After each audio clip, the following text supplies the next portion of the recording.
লাভ, এটা অনেক মানুষ অনেক বছর গবেষণা করছে, কিন্তু পাইছে কি?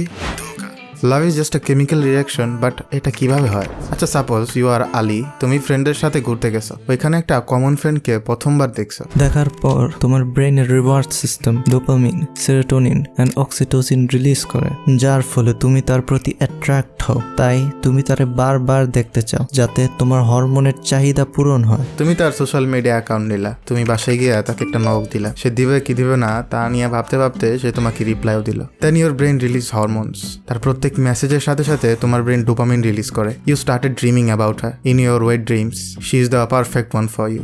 ধীরে ধীরে তোমরা একে অপরকে জানতে পারলে। You both started to build a friendship. Then she put you in friend zone.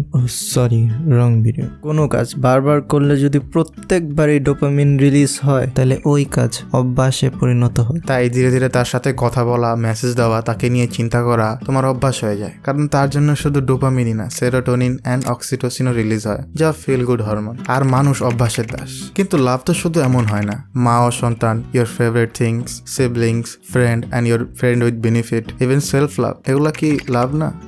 অবশ্যই, ইট ইজ অলসো লাভ। লাভের বন্ড গঠন হয় টাইমের সাথে সাথে। তাই যত টাইম যায় তাদের প্রতি আমাদের লাভ তত বাড়ে। তোমাদের quality time, mutual respect, commitment, trust and the most important communication, যা ঠিক থাকলে তোমাদের relationship will last for ever. কিন্তু এই জিনিসগুলি যদি ভালো না থাকে, তার ফলে টাইমের সাথে সাথে লাভের বন্ড নষ্ট হয়ে যেতে পারে। তাই your dream will eventually break.